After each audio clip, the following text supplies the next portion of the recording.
get to the Warriors' losing streak in a second, but first, check out these highlights plays presented by Geico. T-Wolves' Karl Anthony Towns shatters Paul Millsap with that soul-crushing dunk. Okay, Big Cat. Also had the game winner in this one. Oh, my. That's a great play. Yeah, you got to get out on him on that three-pointer. He's shooting the three-pointer pretty good. And stop trying to come from the weak side to take these charges. Worst play at every level of basketball. It's dangerous. I hate it. Either go for the dunk or go for the block or get out the way. Get out the way. That's a song. Move. Get out the way. Next up, Andre Drummond misses the shot. Clint Capella thinks he's got a rebound, but Blake Griffin climbs over his back for the putback. Now, this was one of many spectacular plays that Blake made, especially late. Rockets had a big lead. Man, Pistons came storming back. Blake was playing amazing.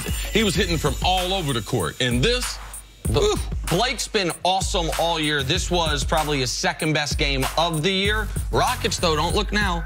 Winners of 5 in a row. Creeping back. They are showing signs of the 2017-18. Yep.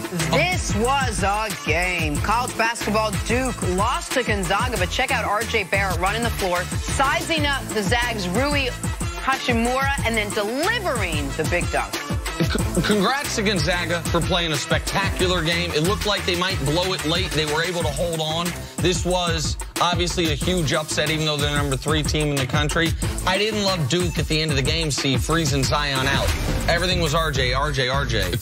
Coach K, call a play, man. Yeah. I know you got talented kids. Call a play, please. Oh, same game. Zion shows shades of LeBron with the chase down block. Big time. He really filled up the box score. He had 2 steals, 4 blocks. 10 rebounds. Yeah, 20 points, 21 points. He wasn't the reason they lost. Gonzaga just played a spectacular game. And Gonzaga, 9 straight appearances in NCAA. They always have a veteran team, international players, transfers. This is a veteran team that beat up on some kids. With a great coach. Oh, yeah, absolutely. Great. The first half, he was brilliant. Moving on to the Golden State Warriors. Not so golden in recent days. They got blown out by the Thunder last night. But Steph Curry, as you just saw, remains on the bench with a groin injury. Draymond Green was out as well last night.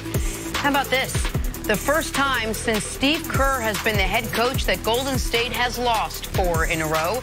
The team says there's no need to panic. Here's Kerr after the game. We got to get better in every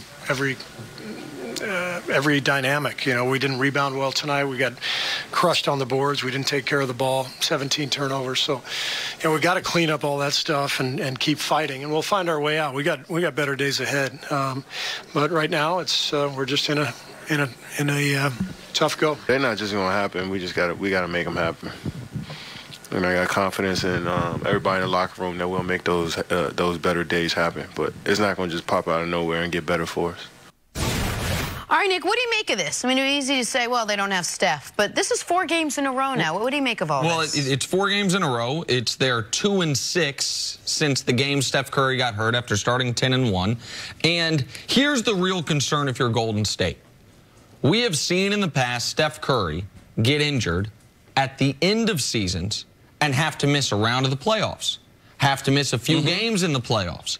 And you talk all the time, about athletes being able to pull from their memory good or bad experiences. And if Steph gets dinged, and what is their memory going to be? Not that we were fighting through it, not we weren't as good, but we were terrible. We were a lottery team in a half dozen to 10 games without Steph Curry early in the year. That's concerning. Because what you're seeing right now is Kevin Durant, while he's putting up numbers, it's not leading to wins. And Klay Thompson looks like a different guy this year, oddly, except he had the one amazing game. And outside of that game, he's shooting like 25% from 3. Iggy seems to be in a different place athletically. Everything about them looks different without Steph. And I think they'll be fine as long as they have Steph. But can they get through a first-round series as they've done in the past without Steph? That's a real question now. Yeah, what I see is, and I'm not as concerned as people because it's fairly easy to see that they're not shooting the ball well. And not having Steph on the court, people just talking about, oh, man, Steph and his gravity to be able to shoot the ball. And Steph's shooting the ball as well as he's ever shot the ball in his career. So if I put that back in with what they're doing, I think that they would be okay. But it's not only Steph shooting, and you have Draymond out. You have the best two passers that they have. Their best two playmakers are out in Steph and Draymond. So what makes Golden State special?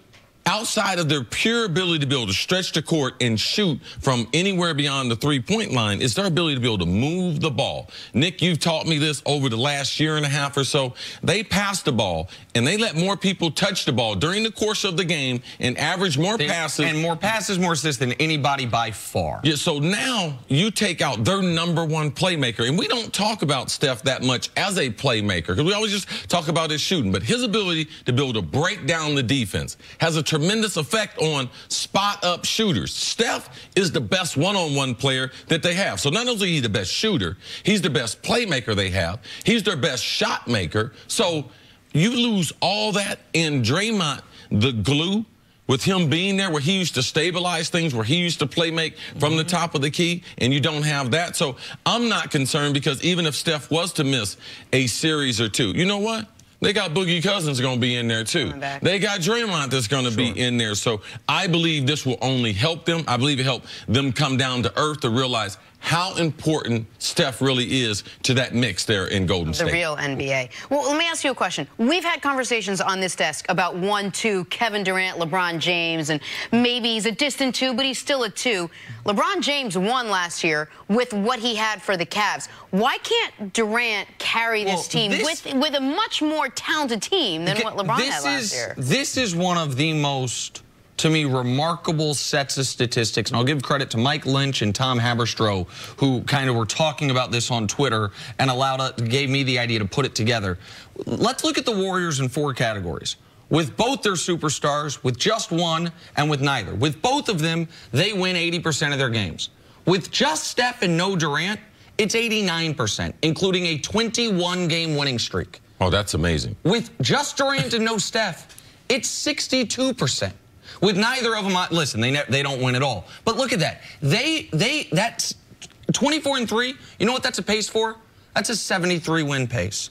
Oh, that is exactly what they won the last year. They didn't have Durant. That dates back to since Durant got there. So when they're both there, they are spectacular. 65-win pace. Somehow, when Durant's not there, but Steph is, they get even better. And when Steph's not there and Durant is, they're a good team. Now, they haven't been as of late, but part of that's Draymond, part of... Right. But that's a 50-win pace. Now, what does that say about Kevin Durant? To me, it says this team is not built for his skill set and that he was not... LeBron came into a situation knowing, I have to do everything. Durant went into a situation because he didn't have to do everything. And the Warriors, they changed so drastically. See, they go from one of the fastest teams in the league when Steph's on the court to a below-average league pace. Like you're talking about, it's ball movement, it's spacing, it's Steph Curry is the secret ingredient that's not a secret.